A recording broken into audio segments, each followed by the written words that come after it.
देखिए, आज हम लोग अपना अंतिम क्लास भी कवर कर लेते हैं। 2 फरवरी से तो एग्जाम देने जा रहे हैं आप लोग हैं। गणतंत्र दिवस की और एग्जाम की आप लोगों को शुभकामनाएं। अब हम लोग अपना अंतिम निबंध पढ़ते हैं। भारत में संसाधनों का प्रबंधन या भारत में संसाधन प्रबंधन। तो देखिए, जो विषय प्रवाह है, मतलब हमारी विषय वस्तु जो प्रवाहित होगी, किन किन पड़ावों से गुजरेगी, तो पहले हम प्रस्तावना दे देंगे। और ये जो संसाधन रहते 3 तरह के रहते हैं, अभी हम लोग इसको डिस्कस करेंगे। पहले विषय प्रवाह देख लेते हैं। तो पहले मुद्दा है कि प्राकृतिक संसाधन और उनका प्रबंधन किस तरह से किया जा रहा है। फिर मानव निर्मित संसाधन, उनका प्रबंधन किस तरह हो रहा है। फिर मानव संसाधन, उनका प्रबंधन किस तरह से हो रहा है।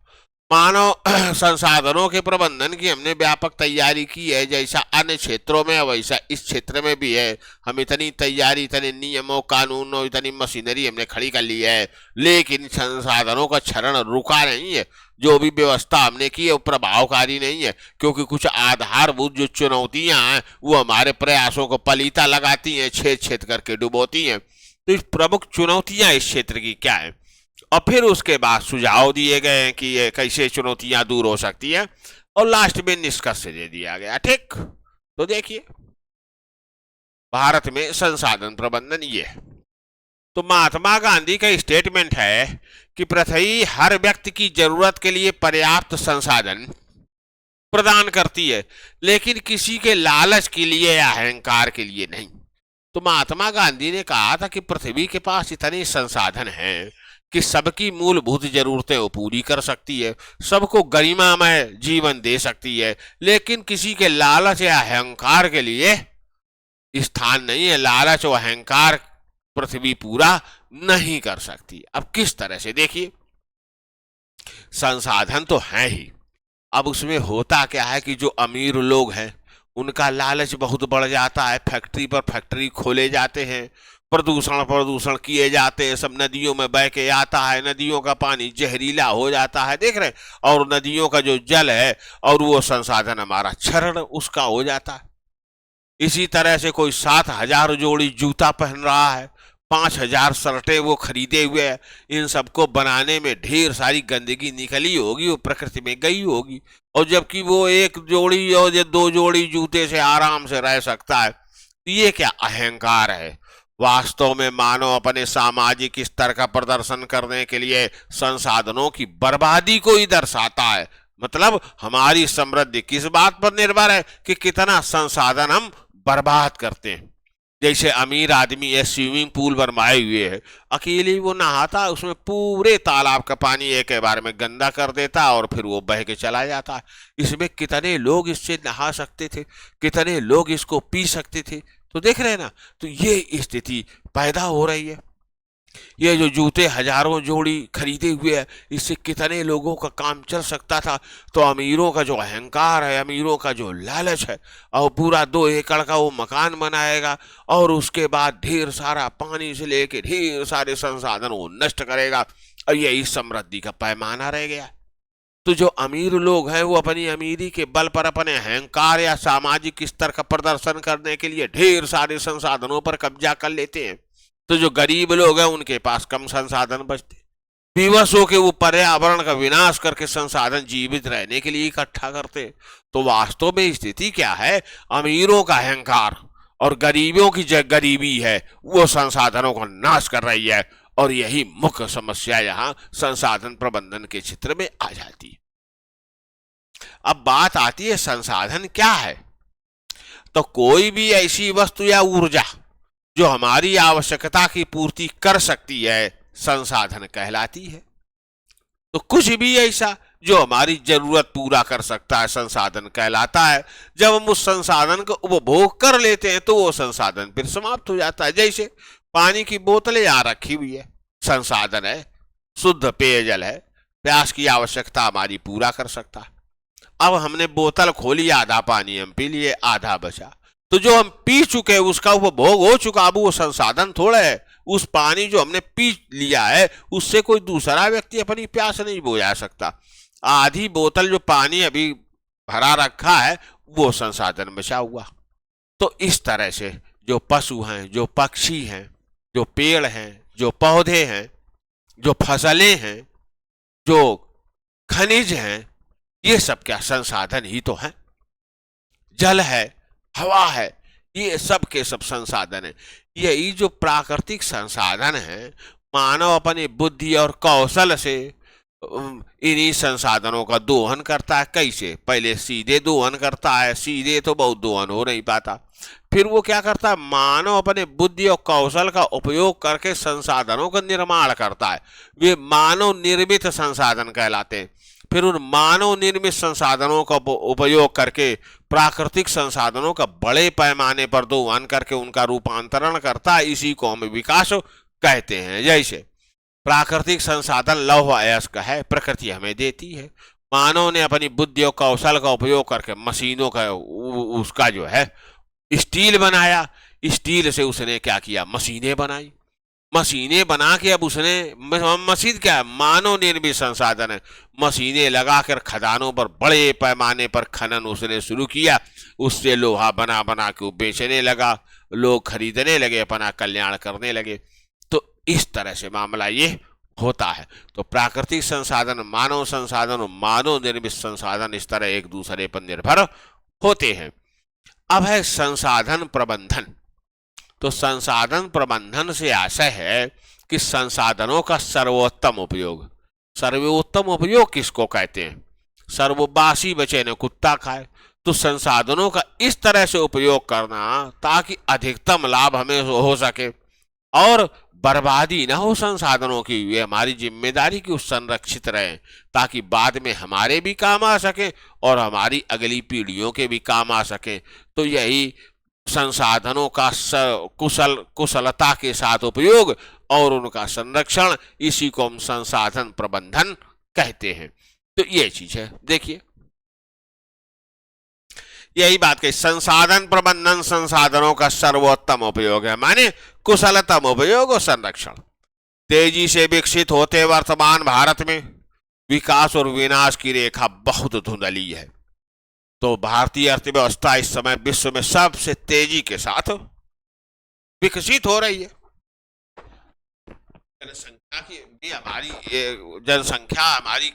जनसंख्या भी हमारी काफी ठीक ठाक है। तो तेजी से विकसित होते भारत में विकास और विनाश की सीमा रेखा बड़ी धुंधली है। कैसे? देखिए, नगरीकरण बड़े तेजी के साथ हो रहा है। जब नगर बसता है विशाल तो ढेर सारे उद्योग वहां खुलते हैं, औद्योगिक पार्क बनाए जाते हैं, औद्योगिक गलियारे बनाए जाते हैं, एक्सप्रेसवे, हाईवे सब बना दिए जाते हैं, रेल परिवहन होता है। तो क्या हो रहा है? वहां छोटे से टुकड़े पर भूमि के ढेर सारा जनसंख्या घनत्व आ गया, ढेर सारे उद्योग आ गए। अब उद्योगों को जल की आवश्यकता है और उस घनी आबादी को जल की आवश्यकता है, जिससे ढेर सारे भूमिगत जल का दोहन होने लगता है और भूमिगत जल स्तर नीचे चला जाता है। जाते जाते फिर आर्सेनिक वहां से आने लगता है, पीने योग्य वो नहीं रहता। इतना ज्यादा जो औद्योगिक जो जनसंख्या ने जो उपयोग किया है जल का, उद्योगों ने उपयोग किया, ये सारा कचरा नदियों में फेंक दिया जाता है, जिससे जो भूजल है, वो जो नदियों का जल है, तालाबों झीलों का जल है, वो भीषण प्रदूषित हो जाता है। ये विपत्ति आएगी नहीं आएगी? औद्योगिक पार्कों गलियारों को बनाने के लिए लाखों पेड़ों की कटाई होती है। शहरों की ऊर्जा जरूरतें बहुत ज्यादा होती हैं, तो उसके लिए ऊर्जा जरूरतों के लिए फिर घने वनों से कोयला की खदानें हैं, तो घने वनों को काट कर खदानों में उनको बदल दिया जाता है। इधर क्या हुआ? औद्योगिक पार्क, गलियारे, एक्सप्रेसवे, हाईवे, रेल परिवहन आया, ढेर सारी जो उर्वर भूमि है उसमें यूज हो गई। तो उर्वर भूमि है हमारे पास कम बची, तो खाद्य सुरक्षा के लिए संकट पैदा होता है। फिर क्या है? उद्योगों से धुआं निकला और शहरी परिवहन से धुआं निकला, दोनों मिलके जो हवा है हमारी उसको जहरीला बना देते हैं। तो अगर इस तरह से हम करते रहे, हवा जहरीली हो गई, पानी नहीं बचा, खेती बंजर हो गई, हर जगह कंक्रीट के जंगल हम बसा लिए, तो जब हमारे रहने लायक कुछ बचेगा ही नहीं, तो किस बात की प्रगति, किस बात का विकास? जब हम रहेंगे ही नहीं, और जब हम इतना जहरीला सब कर लेंगे, जब हम नहीं रह पाएंगे तो हमारी अगली पीढ़ियां भी नहीं रह पाएंगी। तो ये विकास नहीं है, तो विनाश है। विकास इस चीज को कहते हैं कि हम अपने जीवन को आरामदायी सुविधाजनक बना लें। और क्या करें? सक्षम हो आर्थिक दृष्टि से, सामाजिक दृष्टि से, तकनीकी दृष्टि से, और जो हमारा पर्यावरण जिंदा रहने लायक ठीक ठाक रहे, जिसमें हम भी जिंदा रहे, हमारी अगली पीढ़ियां भी जिंदा रहे। इसी को हम सतत विकास कहते हैं। तो तेजी से विकसित होते भारत में विकास और विनाश की सीमा बड़ी धुंधली है। विशाल जनसंख्या तथा त्वरित विकास हमारे सीमित संसाधनों पर अभूतपूर्व दबाव डाल रहे हैं। संसाधन प्रबंधन का सेतु ही हमारी आर्थिक प्रगति को पर्यावरणीय सुरक्षा से जोड़कर हमारे सतत विकास का मार्ग प्रशस्त कर सकता है। ऐसी स्थिति में जब संसाधनों पर हमारे बहुत दबाव है, तो जो संसाधन प्रबंधन की रणनीति है कि अपने संसाधनों को हम कुशलता के साथ उपयोग करें, उनका संरक्षण करें, तो यही नीति जो है विकास के और पर्यावरण संरक्षण के बीच एक पुल का काम कर सकती है कि हमारा विकास भी होता रहे और पर्यावरण भी हमारा ठीक ठाक रहे। कैसे? संसाधनों का कुशलतम उपयोग करें, माने संसाधनों के न्यूनतम उपयोग से हम अधिकतम लाभ प्राप्त करें, और सर्वोच्च श्रेणी के संरक्षणी नियम दें ताकि हमारे संसाधन बने रहें, पर्यावरण जहरीला ना हो, जब हम जिंदा रहेंगे और प्रोग्रेस करते रहेंगे। तो इसी को तो धारणीय विकास हम कहते हैं। तो यही बात कही जा रही है कि सेतु ही हमारी आर्थिक प्रगति को पर्यावरणीय सुरक्षा से जोड़कर हमारे सतत विकास का मार्ग प्रशस्त कर सकता है। अब देखिए, भारत में विशाल प्राकृतिक संसाधन, मानव निर्मित संसाधन तथा अकूत मानव संसाधन माने जनसंख्या है। तो ये स्थिति जो है बनी हुई है। तो ढेर सारा जो है उसका ढेर सारी स्थितियां जो है हमारी बनी हुई है। अब देखिए, प्राकृतिक संसाधन है। भौगोलिक दृष्टि से भारत विश्व का 7वां सबसे बड़ा राष्ट्र है। इसके कुल भौगोलिक क्षेत्र का 20 से 21% वनों से आच्छादित है, वनों से ढका हुआ है। तो ये विशाल वन भी है हमारे पास। अब देखिए क्या जलीय क्षेत्र, तो भारत में 3,60,400 वर्ग किलोमीटर का जलीय क्षेत्र है और औसत वर्षा 1100 मिलीमीटर है। तो ढेर सारा जल वर्षा भी हमें हर साल देती है। विशाल जल क्षेत्र हमारे पास है। स्वच्छ जल क्षेत्र है हमारा, जो नदियां हैं हमारी, जो झीलें हैं हमारी, जो सरोवर या तालाब हमारे हैं, ये सब स्वच्छ जल क्षेत्र है। और हिंद महासागर के पूर्वी और पश्चिमी किनारे वो भी हमारे ही तो हैं। तो वो समुद्री जल क्षेत्र है। तो विशाल जल क्षेत्र के भी हम स्वामी हैं। तो ये चीज है। हाँ, भारत में चारों प्रकार के ईंधन पाए जाते हैं। जो ईंधन है इनका वर्गीकरण अलग अलग तरह से किया जाता है। एक तो ठोस ईंधन है। ठोस ईंधन में क्या है? लकड़ी है, उपले है, कोयला है। द्रव ईंधन पाया जाता है, पेट्रोल, डीजल, किरासन का तेल, वो रॉकेट फ्यूल है, केरोसिन ऑयल, किरासन का तेल, बायोडीजल, ये सब लिक्विड फ्यूल है।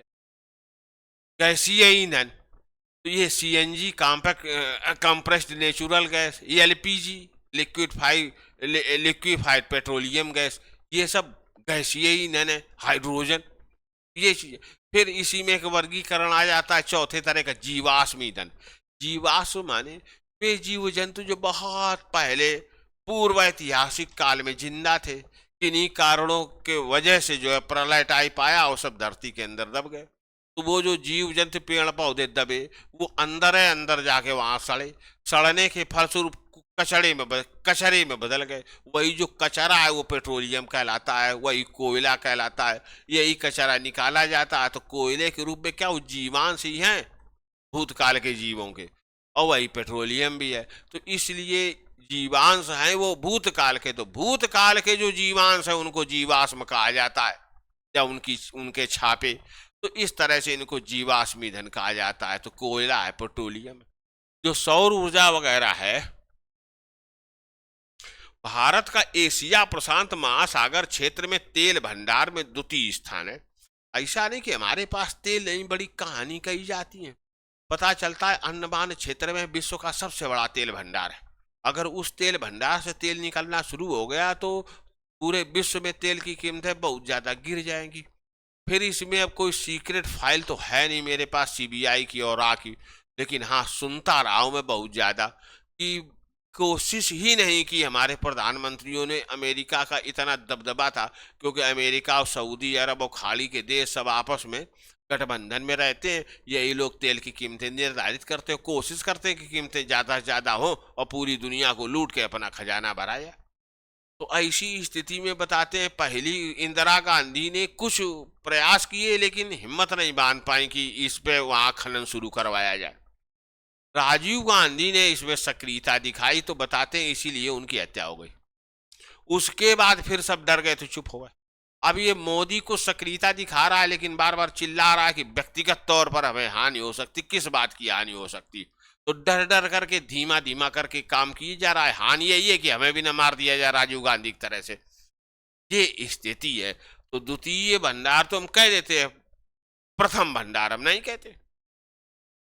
अक्षय जो ऊर्जा होती है, जैसे सौर ऊर्जा है, पवन ऊर्जा है, पन बिजली की ऊर्जा है, जो बार बार नवीनीकृत हो जाती है, तो अक्षय ऊर्जा का भी बड़ा भंडार हमारे पास है। विश्व की 7% जो वनस्पतियां हैं हमारे यहाँ ही इतना ज्यादा और कोई इतना समृद्ध नहीं, वो के भारत में पाई जाती है।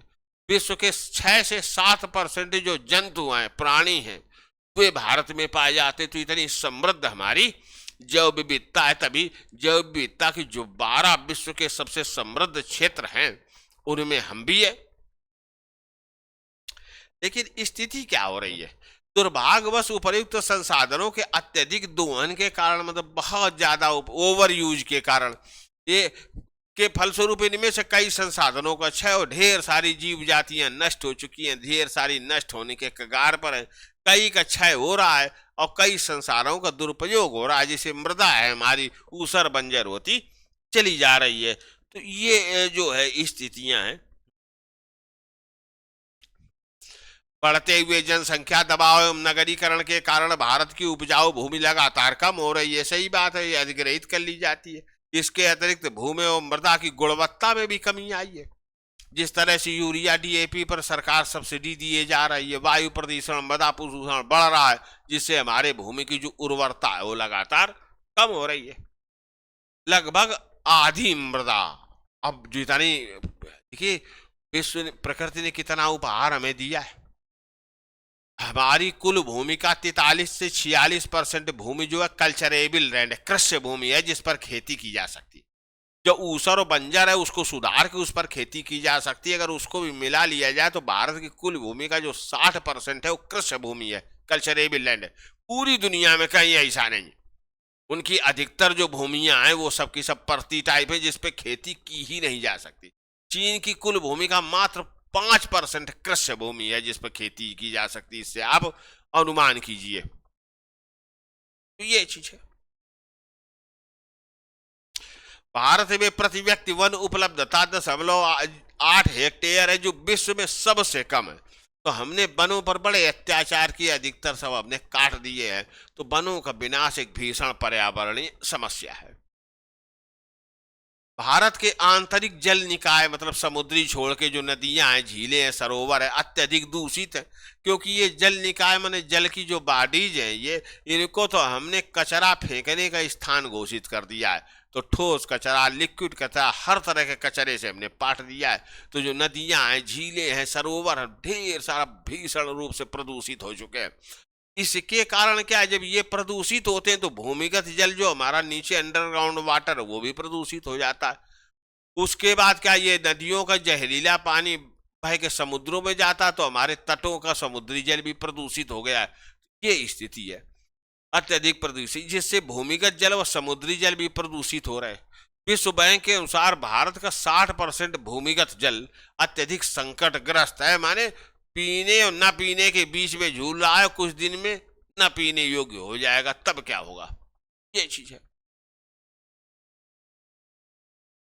शहरों में उद्योग रहते हैं, उद्योग और स्वचालित वाहनों से निकलने वाली हानिकारक गैसें वायु प्रदूषण बढ़ा रही हैं, जो मौतों का एक प्रमुख कारण बन रहा है। पराली से लेकर सब खबरें आती रहती हैं, आप लोग देखते ही रहते हैं।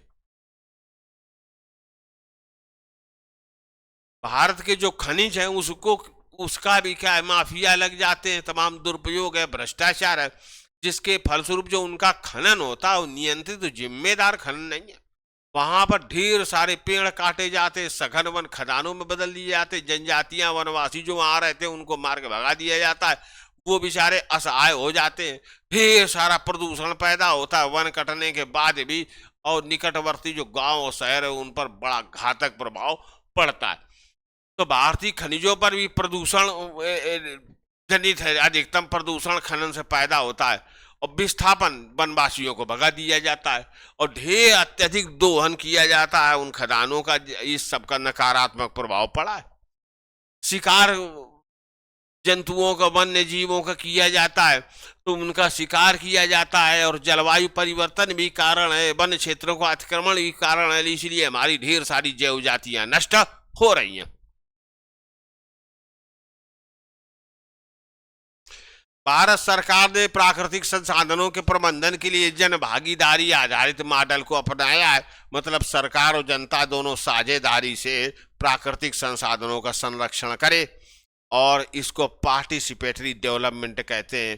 तो साझेदारी आधारित विकास, इस मॉडल को अपनाया गया है। सरकार ने इसके लिए नीतिगत और कानूनी ढांचे को मजबूत किया है। तो कानून तो पहले से हमारे पास बहुत है, वन अधिनियम है, पर्यावरण अधिनियम है, जल प्रदूषण अधिनियम है, वायु प्रदूषण अधिनियम है, प्रदूषण कंट्रोल बोर्ड, केंद्र में, राज्य में, स्थानीय सरकारों को भी अधिकार दिया गया। तो ढेर सारा कानूनी ढांचा है और सरकार इसके लिए अनेक योजनाएं और कार्यक्रम भी चला रही है, किंतु अपेक्षित परिणाम दूरगामी, मतलब अपेक्षित परिणाम जिनकी हम आशा करते हैं बहुत दूर है। कार्यक्रम योजनाएं ढेर सारी चल रही हैं। देखिए, जल शक्ति अभियान चल रहा है, कैच द रेन प्रोग्राम, कि वर्षा जल का संग्रहण किया जाए, ये चलाया जा रहा है। अमृत सरोवर मिशन चल रहा है कि प्रत्येक जिले के जो 75 तालाब है उनको अमृत सरोवर बना दिया जाए। अमृत सरोवर में स्वच्छ पेयजल उनके पास उपलब्ध हो। नमामि गंगे प्रोजेक्ट चल रहा है ताकि गंगा जी और जो उनकी सहायक नदियां हैं वो प्रदूषण मुक्त हो सके, इस उद्देश्य से ये संचालित है।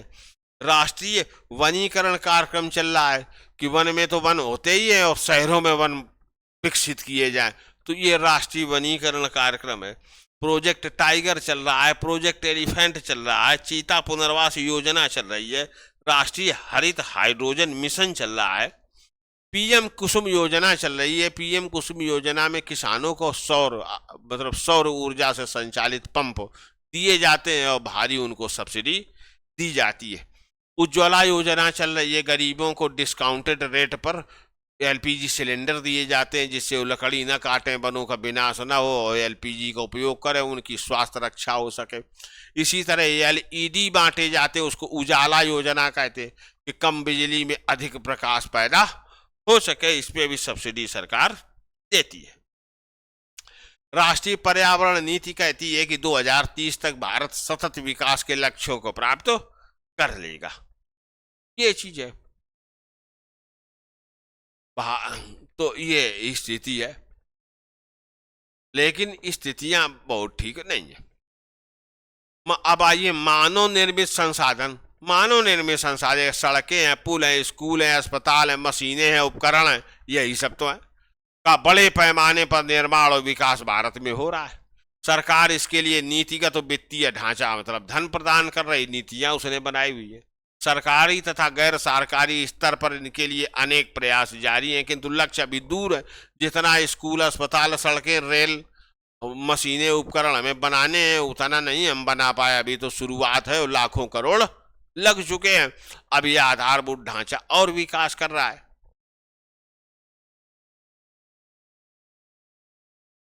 अब देखिए मानव संसाधन, अब कौन मानव संसाधन है, कुछ तो बोझ भी रहते हैं। तो ऐसा मानव संसाधन है जिसके पास ऐसी बुद्धि है जो किसी उपयोगिता की, वो आप कहेंगे सबके पास होती है, यहाँ सही बात है, लेकिन किसी की बुद्धि निगेटिव होती है, हमेशा चोरी चकारी सोचती है, तो वो कैसा संसाधन है। तो मानव संसाधन माने मानव का बुद्धि और कौशल। इसमें क्या होता है, ऐसा मानव जिसकी शिक्षा पर, जिसके स्वास्थ्य पर, जिसके कौशल के विकास पर निवेश किया गया, इन्वेस्टमेंट किया गया, जिससे उसमें समाज का कल्याण करने के लिए, अपना कल्याण करने के लिए उपयोगी कौशल का विकास हुआ है और स्वस्थ है, वो काम करने की इच्छा है, काम करने की योग्यता है, ऐसे मानव को मानव संसाधन कहा जाता है। तो किसी भी देश का सबसे बड़ा महत्वपूर्ण संसाधन है, क्योंकि यही जो मानव संसाधन है, मानव बुद्धि और कौशल ही तो प्राकृतिक संसाधनों को मानव निर्मित संसाधनों में बदल करके मानव और मानवता के कल्याण का मार्ग प्रशस्त करता है। तो ये चीज है। तो यह जनसंख्या का वह कार्यशील भाग है जिसमें कौशल, शिक्षा और स्वास्थ्य के माध्यम से मूल्यवर्धन किया गया, माने निवेश किया गया, जिससे उसको काबिल बनाया गया। जो हमारी जनसांख्यिकी है, तो भारत जनसांख्यिकी लाभांश के दौर में है। अभी औसत आयु हमारी 28-29 साल है, जबकि अमेरिका और चीन बहुत बूढ़े हो रहे हैं। तो इसीलिए कहा जाता है कि आने वाला समय भारत का होगा, क्योंकि उनकी तो जनसंख्या ही कम हो चुकी होगी और बहुत जो बूढ़े लोग हैं काम तो कर ना पाएंगे, उनकी दवा पर बहुत खर्चा होगा, इसीलिए ये बात कही जाती है। भारत का जो ह्यूमन डेवलपमेंट इंडेक्स है, उसका जो मान है लगातार बढ़ रहा है। 2025 में 0.685 हो गया है। तो जब मानव विकास सूचकांक किसी देश का बढ़ता है, इसका मतलब क्या है कि वहाँ शिक्षा और साक्षरता की स्थिति उन्नत हो रही है, सामाजिक और लैंगिक समानता वहाँ पर बढ़ रही है, स्वास्थ्य उसका उन्नत हो रहा है। ये सब चीजें, प्रति व्यक्ति आय में वृद्धि हो रही है, जीवन प्रत्याशा बढ़ रही है। इससे क्या होता है, एसडीआई इंडेक्स बढ़ने से विश्व में उस देश की प्रतिष्ठा बढ़ती है, जैसे भारत की बढ़ी है। जब बढ़ता है तो वहाँ निवेश ज्यादा आकर्षित होता है। तो ये बात कही जा रही है। तो यही बात है, कौशल विकास हमारा उन्नत हो रहा है, जीवन प्रत्याशा बढ़ रही है, स्वास्थ्य परिदृश्य जो है अधिक स्वस्थ हो रहा है। भारत में ये जो मानव संसाधन है, इसका प्रबंधन सरकारी और कारपोरेट वाले बड़े बड़े उद्योग दोनों स्तरों पर आधुनिक तकनीकों के साथ किया जा रहा है। किंतु क्या हो रहा है यहाँ पर, आच्छादन पर्याप्त नहीं है। बहुत जनसंख्या के बड़े छोटे से हिस्से का कौशल विकास हो रहा है, और वो भी उतना ज्यादा नहीं हो पा रहा जितना होना चाहिए। मतलब कौशल अंतराल छूट जा रहा है। वो भी वर्तमान दौर में जब 2-3 साल में टेक्नोलॉजी ही बदल जाती है, तो इस तरह पुनर्कौशल विकास की आवश्यकता बार बार होती है। ऐसी स्थिति में हमारी स्थिति कोई बहुत अच्छी नहीं कही जा सकती। तो ये चीज है।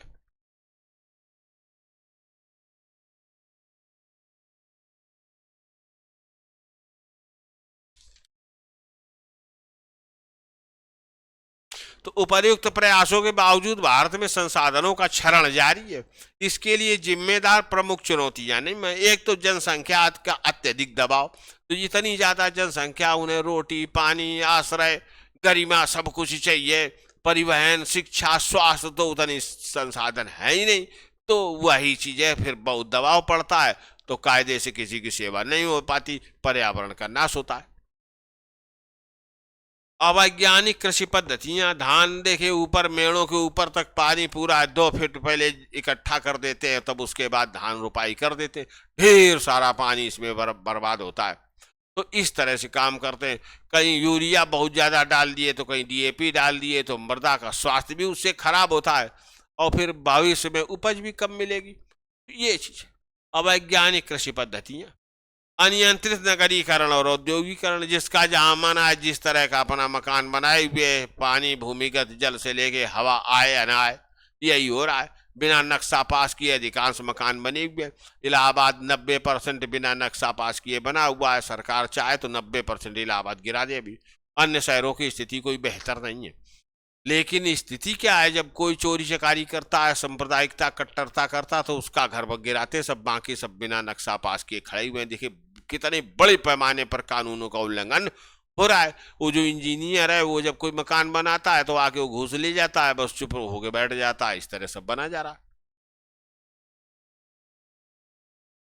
लोगों में जागरूकता भी उतनी नहीं कि ये सब क्या हो रहा है, इसका व्यक्तिगत तौर पर उनके ऊपर क्या बुरा प्रभाव पड़ेगा। कमजोर कार्यान्वयन, जहां कानून बने भी है तो उनका लागूकरण बड़ा ढीला डाला। जैसे प्रदूषण, जल प्रदूषण नियंत्रण केंद्रीय प्रदूषण नियंत्रण बोर्ड है, तो वो कागज पर तो कानून बड़ा सख्त है, लेकिन उस कानून के लिए, उस कानून में दंडित करने का अधिकार दिए नहीं गया किसी को। तो प्रदूषण नियंत्रण बोर्ड देख रहा है, दंडित वो कर नहीं सकता, उल्लंघन हुए जा रहा। तो देख रहे हैं ये चीज। तो कमजोर लागूकरण कानूनों को होता है। और मान लो कोई दंडित भी हुआ अदालत वगैरह से तो थोड़ा बहुत दंड बस दे दिया जाता है, तो उसका कोई मतलब नहीं। तालमेल की कमी, तो विभिन्न एजेंसियां जो इसमें शामिल हैं उसमें तालमेल नहीं आपस में। जैसे इसरो जो है सटीक आंकड़े भेजता है जल प्रदूषण के, नदियों के, मार्ग के, और कहाँ कितना ये नगरों में अवैध बस्तियां बसी हुई हैं। जो स्थानीय प्रशासन है, नगर निगम, वो सैटेलाइट इमेजरी लेके बैठा हुआ है। अब इसको इतनी कहाँ तमीज है कि किस तरह इसको पढ़ा जाए, इसका अर्थ क्या है। इसरो भारत सरकार की संस्था है, भारत सरकार जब अनुमति दे तो इसरो इनको समझाए, तो इन्हें तमीज आए कि किस किस तरह से ये लागू करें इस इमेज के आधार पर अपने कानूनों को। तो जल्दी न सरकार अनुमति भारत सरकार देती है, न इसरो इन्हें समझाता है, बस हो गया ये चीज। एक ही नियम सब पर लागू का दृष्टिकोण। तो कहावत कही जाती है कि जब दिल्ली में पानी बरसता तो पूरे देश में नेतवे छाता लगवा देते। तो एक ही नियम सब पर लागू किए हुए जिससे विकास की जगह फिर विनाश हो रहा।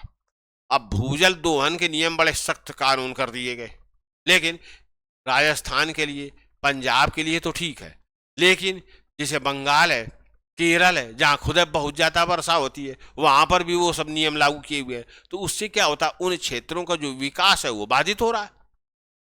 तो जब विविधता है हमारे देश में तो उस हिसाब से कानून होना चाहिए। इसी तरह से सरकार सब्सिडी देती है, यूरिया पर, डीएपी पे एक समान सब्सिडी पूरे भारत में दी जाती है। कहीं के सॉइल में किसी चीज की कमी है, कहीं किसी चीज की कमी है, लेकिन एक जैसा सब डाले जा रहे हैं। जैसे कुछ जगहों पर तो भूमि को इससे लाभ होता है, उर्वरता बढ़ती है, कुछ जगहों पर भूमि इसी सब्सिडी योजना के तहत, इसी यूरिया और डीएपी के अंतर्गत दब के बंजर होती चली जा रही है। तो देख रहे हैं ना, तो ये चीज है कि एक ही नियम सब पर लागू करने का दृष्टिकोण है। निगरानी और डेटा का अभाव, जहां सतत निगरानी की जरूरत होती, जैसे तटवर्ती क्षेत्र, नदियों के तटों से रेत का खनन किया जाता है, कोयला वगैरह का खनन किया जाता है, तो सरकार कुछ निगरानी एक बार तो कर ले, सतत निगरानी की व्यवस्था नहीं है उसके पास कि कितनी बालू खोदी गई, कितना कोयला निकाला गया। ऐसी स्थिति में घोर उल्लंघन हो रहा है और संसाधनों का दुरुपयोग हो रहा है। सरकार के पास जानकारी नहीं, आंकड़े ही नहीं ताकि वो निर्णय ले, या आंकड़े हैं तो पुराने होते। अनेक जगह ये देखा गया कि डार्क जोन है, मतलब भूमिगत जल स्तर बहुत कम बचा हुआ, लेकिन सरकार के पास लेटेस्ट आंकड़े नहीं है। पूंजीपति गया वहीं बताया वो 10 साल पहले का आंकड़ा निकाला, 10 साल पहले वहां भूमिगत जल काफी था, और सरकारी अधिकारी ने उसको लाइसेंस दे दिया कि हाँ तुम भूमिगत जल निकाल सकते हो। तो इस तरह से दिक्कतें हो रही हैं। कानूनी खामियां, कानून में कमियां भी हैं। अंग्रेजों के समय का कानून है, अंग्रेजों ने क्या किया, कानून बना करके भूमिगत जल के दोहन का असीमित अधिकार उसको दे दिया जो उस भूमि का स्वामी है। अब जल संरक्षण में यही कानून सबसे बड़ी बाधा है, अभी इसको हटाया नहीं गया। तो इस तरह की चीजें। व्यापक सामाजिक, आर्थिक और लैंगिक असमानता, तो मैं आपको बताया था कि अमीरों का जो अहंकार है, तो सामाजिक रूप से क्या है, जातिगत भेदभाव है, क्षेत्र आधारित भेदभाव है, जिससे प्राकृतिक संसाधनों तक सबकी पहुंच समान नहीं है। इसी तरह आर्थिक रूप से अमीरों का अहंकार पर्यावरण का विनाश कर रहा, तो गरीबों की मजबूरी कर रही है जिंदा रहने के लिए, वो क्या कर सकते फिर। और लैंगिक असमानता भी, महिलाएं हैं जल का उपयोग करती हैं, महिलाएं अन्न का उपयोग करती हैं, घर की वे मालिक होती हैं, उनको निर्णय में भागीदारी नहीं दी जाती है, मूर्ख उन्हें समझा जाता है, जिसके कारण भी संसाधनों की बर्बादी होती है। नेक्स्ट बात है, तेजी से बदलती तकनीकों के कारण उत्पन्न अत्यधिक आर्थिक बोझ। वर्तमान युग में हर 2-3 साल में टेक्नोलॉजी तेजी के साथ बदल रही है, तो सरकार कंप्यूटर से लेके ये डेटा, वो सेंसर सब खरीद लेती है, पूंजीपति भी, निजी कंपनियां भी यही करती हैं। 2-3 साल बाद जो नई टेक्नोलॉजी आ जाती है वो पुरानी वाले से ज़्यादा सक्षम है, अगर उसको नहीं अपनाते हैं तो पिछड़ जाएंगे, अपनाते हैं तो वो जितना जो अभी मशीन, उपकरण, सेंसर खरीदे हैं सब फेंकने पड़ेंगे। जब सब ये फेंकते हैं तो ई कचरा, इलेक्ट्रॉनिक कचरा का पहाड़ इकट्ठा हो जाता है, वो बड़ा जहरीला होता, पर्यावरण का विनाश करता है। नई मशीनें, उपकरण इन्हें खरीदने पड़ते हैं, अधिकतर विदेश से आते हैं, बहुत महंगे होते हैं, और हर 2-3 साल में यही हो रहा है। तो सरकार और निजी कंपनियां यहाँ दिवालिया होती चली जा रही हैं। जहाँ तक मानव संसाधन की स्थिति, कर्मचारी हैं, उन्हें बार बार पुनर्प्रशिक्षण की जरूरत पड़ रही है, और जिससे उनका मनोवैज्ञानिक दबाव उन पर बढ़ता चला जा रहा है। तो ये चीजें कही जा रही है। ये हैं बातें। अब सुझाव की बात कही कि इस संबंध में निम्नलिखित सुझाव सार्थक हो सकते हैं। एक तो एकीकृत प्रबंधन किया जाए ताकि लड़ाई झगड़ा ना हो। अब देखिए, नदी बह रही किसी शहर के पास से, तो उसके जल संरक्षण की जिम्मेदारी नगर निगम की है, वहां उसका कानून चलता है। उसकी उसी नदी के जल की संरक्षण की जिम्मेदारी राज्य सरकार की है, वहां उसका कानून चलता है। और उसी नदी के उसी जल की संरक्षण की जिम्मेदारी केंद्र सरकार की है, उसका कानून चलता है। तो केंद्र सरकार वही संरक्षण करे, राज्य सरकार करे, नगर निगम कर रहे हैं, तीनों मिलके अधिकतम घूसखोरी करते हैं, प्रदूषण जिसका तस है, एक दूसरे पर दोष थोपते। तो ये इतनी स्थिति बुरी है। तो एकीकृत प्रबंधन हो, एक दूसरे के अधीन कर दिया जाए ताकि एक स्ट्रीमलाइंड जो प्रशासनिक व्यवस्था हो, तो पता चले कि जवाबदेही किसकी है, कौन मक्कारी और भ्रष्टाचार कर रहा है जिससे दुर्दशा हो रही। एकीकृत प्रबंधन हो और विभागों में तालमेल ठीक ठाक हो। अत्याधुनिक तकनीकों, डेटा एनालिटिक्स का उपयोग करके संसाधनों की वास्तविक स्थिति, इनकी चोरी, इनके दुरुपयोग की सटीक जानकारी वास्तविक समय की सरकार के पास हो। नेक्स्ट है विकेंद्रीकृत प्रबंधन। दिल्ली से नहीं हो सकता ये, तो जो स्थानीय सरकारें उनको स्थानीय संसाधनों के प्रबंधन की जिम्मेदारी, अधिकार दिए जाएं, और जो राज्य केंद्र सरकार है वो उनकी निगरानी मात्र करें। नहीं तो हर जगह ये पहुंच के संसाधनों का प्रबंधन नहीं कर पाएंगी, ये बात कही जा रही है। नेक्स्ट है मानव संसाधन का भविष्योन्मुखी कौशल विकास। तो बार बार ये जो कौशल विकास किया जा रहा है, टेक्नोलॉजी बदल रही है, तो इसमें इस तरह मानव संसाधनों, कर्मचारियों को कौशल विकास किया जाए ताकि आने वाले समय की जो टेक्नोलॉजी है उसमें भी अभी से उन्हें जानकारी दे दी जाए। तो बार बार कौशल विकास हर 2-3 साल पर नहीं करना पड़ेगा। जैसे कृत्रिम बुद्धिमत्ता है, तो आज ही उसका प्रशिक्षण उन्हें दे दिया जाए। डेटा एनालिटिक्स है, इसका प्रशिक्षण दे दिया जाए। मशीन लर्निंग का प्रशिक्षण दे दिया जाए। साइबर सुरक्षा प्रशिक्षण दे दिया जाए। तो बाद में फिर इतना ज़्यादा इन्हें ट्रेनिंग की आवश्यकता नहीं पड़ेगी जब इन चीज़ों का व्यापक उपयोग होने लगेगा। तो ये बात कही जा रही है। चक्रीय अर्थव्यवस्था को प्रोत्साहन। चक्रीय अर्थव्यवस्था क्या?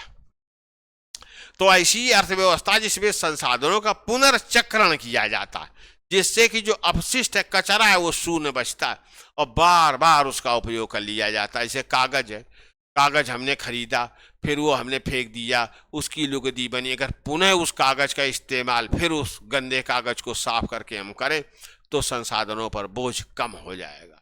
और वास्तव में कमाल की टेक्नोलॉजी है, तो उनको हम लें, किसी तरह प्राप्त करें।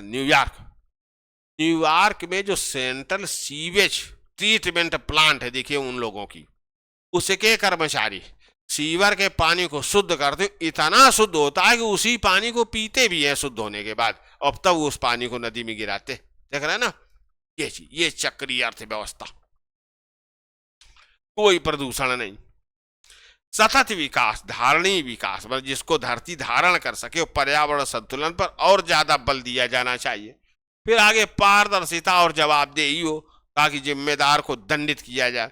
कानूनी नीतियों और कार्यक्रमों का प्रभावकारी लागूकरण सुनिश्चित किया जाए, जो अभी नहीं है।